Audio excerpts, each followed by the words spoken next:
নমস্কার বন্ধুরা, এডি স্টোরি চ্যানেলে আরও একটা নতুন ভিডিওতে সবাইকে স্বাগত জানাই। আমার আজকের রেসিপি সয়াবিন পোলাও।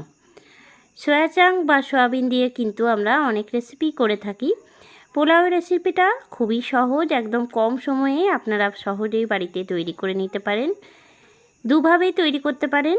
সম্পূর্ণ নিরামিষভাবেও কিন্তু এই পোলাও তৈরি করে নেওয়া যায়, আবার আমিষভাবেও কিন্তু তৈরি করা যায়। পুরো ভিডিওটা স্কিপ না করে দেখতে থাকুন, আশা করি ভালো লাগবে। সয়াবিন পোলাও করার জন্য আমি এখানে নিয়ে নিয়েছি বাসমতি চাল। বাসমতি চাল দিয়ে করলে কিন্তু পোলাওটা খুব ভালো হয়। আমি এখানে চায়ের কাপের মাপ করে 3 কাপ নিলাম বাসমতি চাল। চালটা যখনই নেবেন তখনই কিন্তু একটুখানি মাপ করে নিলেই সুবিধা হয়, এতে করে পোলাওয়ের জলের মাপটা কিন্তু সঠিক হয়। চালটা 3 থেকে 4 বার জল পাল্টে পাল্টে ধুয়ে নিচ্ছি। যতক্ষণ না জলটা পরিষ্কার হয় ততক্ষণ আমি কিন্তু জল পাল্টে পাল্টে চালটাকে ধুয়ে নেব। চালটা পরিষ্কার করে যখন ধুয়ে নেওয়া হয়ে যাবে, 1.5 কাপের মতন জল দিয়ে চালটাকে আমি 1.5 ঘন্টার মতন ভিজিয়ে রাখবো। 1 ঘন্টার মতন ভিজিয়ে রাখলেও হবে। কিছুক্ষণের জন্য ভিজিয়ে রেখে দিলাম, কিছুক্ষণ পরে আবার ফিরে আসছি। অন্যদিকে একটা বাটি নিয়ে নিয়েছি। সয়াবিন পোলাওয়ের জন্য আমি এখানে নিয়েছি সয়া চাংক। অন্যদিকে গরম জল করে নিয়েছি, সয়া চাংকটাকে আমি ভিজিয়ে রাখবো। 10 থেকে 15 মিনিট গরম জলের মধ্যে ভিজিয়ে রাখছি। ভালো করে নাড়িয়ে নিলাম। অন্যদিকে কড়াই চাপিয়ে নিয়েছি। কড়াইয়ের মধ্যে দিয়ে দিলাম রিফাইন্ড অয়েল বা সাদা তেল, 3 চামচের মতন দিলাম। আর দিচ্ছি আমি ঘি দিচ্ছি 1 চামচ। তেল আর ঘিটাকে একটু ভালো করে গরম করে নিচ্ছি। খুব ভালো করে গরম হয়ে গেলে প্রথমেই ফোড়নে দিচ্ছি তেজপাতা, 2টো এলাচ, কয়েকটা লবঙ্গ, দারচিনির টুকরো, তার সাথে গোটা গোলমরিচ 4-5টা। ফোড়নটা কিছুক্ষণ নাড়িয়ে নেওয়ার পর দিয়ে দিচ্ছি আমি কুচি করে রাখা পেঁয়াজ। আমি এখানে পোলাওটা পেঁয়াজ দিয়ে করছি, আপনারা চাইলে নিরামিষও কিন্তু করতে পারেন, সে জায়গায় পেঁয়াজের ব্যবহারটা করবেন না অবশ্যই। পেঁয়াজটা নাড়াচাড়া দিয়ে কিছুক্ষণ ভেজে নিচ্ছি। গ্যাসের ফ্লেমটা একদম মিডিয়ামে রেখেই কিন্তু আমি পেঁয়াজটা ভাজছি। খুব হাই ফ্লেমে পেঁয়াজটা ভাজলে খুব তাড়াতাড়ি লাল হয়ে যাবে। পেঁয়াজটা ভেজে নেওয়া প্রায় হয়ে এসেছে, খুব বেশি কিন্তু ডিপ ফ্রাই করিনি, হালকা করে ভেজেছি। দিয়ে দিলাম চেরা কাঁচা লঙ্কা, একটুখানি বড় বড় করে কাঁচা লঙ্কাগুলো আমি কেটেছি। লঙ্কাটা দেওয়ার পরে আমি দিয়ে দেবো কুচি করে রাখা গাজরটা দিয়ে কিছুক্ষণ নাড়াচাড়া দিয়ে ভেজে নেব। গ্যাসের ফ্লেমটা লো টু মিডিয়ামে রেখেছি। কিছুক্ষণ সমানে নাড়িয়ে গাজরটাকে ভাজা ভাজা করে নিচ্ছি। গাজরটা ভাজা হতে হতে এর মধ্যে দিয়ে দিচ্ছি ক্যাপসিকাম। আমি এখানে 2টো ছোটো সাইজের গাজর কুচিয়েছি আর 2টো মিডিয়াম সাইজের ক্যাপসিকাম একটুখানি বড় বড় করে কুচিয়ে নিয়েছি। এরপরে দিয়ে দিচ্ছি ভিজিয়ে রাখা সয়া চাংকগুলো। সব সয়া চাংকগুলো দিয়ে নিয়ে একসাথে আমি নাড়াচাড়া দিয়ে কিছুক্ষণ ভেজে নেব। গাজর, ক্যাপসিকাম এগুলো দিলে কিন্তু পোলাওটা খেতে খুব ভালো লাগে। বেশ কিছুক্ষণ সমানে কিন্তু সয়া চাংকটাকে একসাথে নাড়িয়ে নিচ্ছি সবজির সাথেই।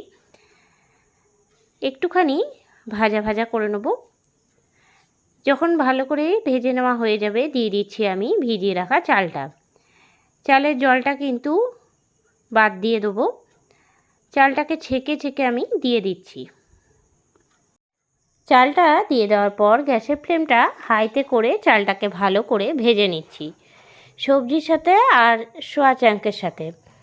চালটা কিন্তু হাই ফ্লেম করেই ভাজতে হবে। চালটা যত ভালো করে ভাজা হবে ততটাই ভালো ঝরঝরে কিন্তু পোলাওটা হবে। 10 থেকে 12 মিনিট কিন্তু আমি চালটা নাড়াচাড়া দিয়ে ভেজেছি। অন্যদিকে আমি গরম জল করে নেব।